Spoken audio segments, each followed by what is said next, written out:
কাৰ্বি আংলং জিলা শিক্ষা বিভাগে ঢুকি নোপোৱা এখন বিদ্যালয় মাত্ৰ এজন শিক্ষকেৰে চলিছে নগাঁও কাৰ্বি আংলং সীমান্তৱৰ্তী ডংপং জুৰি প্ৰাথমিক বিদ্যালয়। কাৰ্বি আংলং জিলাৰ সচেন ধেন্টা পৰিষদীয় সমষ্টিৰ অন্তৰ্গত ডংপং জুৰি প্ৰাথমিক বিদ্যালয়ত ৫টা শ্ৰেণীকোঠাৰ ৭০ জন ছাত্ৰ-ছাত্ৰীৰ বিপৰীতে মাত্ৰ এজন শিক্ষক। 1969 চনতে স্থাপন হোৱা বিদ্যালয়খনত একমাত্ৰ শিক্ষকজনে পাঠদান কৰি আহিছে ছাত্ৰ-ছাত্ৰীসকলক।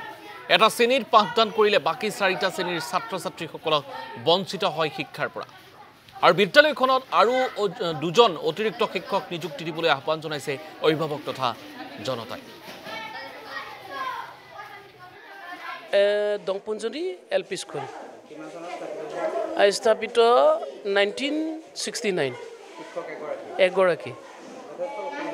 অসুবিধা যথেষ্ট অসুবিধা। ছাত্ৰ-ছাত্ৰী মুঠতে ইয়াত বৰ্তমান 70 জন। পাঠদানৰ ক্ষেত্ৰত বিশেষকৈ বহুত অসুবিধা হয়। এজন শিক্ষকৰ দ্বাৰা সম্ভৱ নহয়গৈ।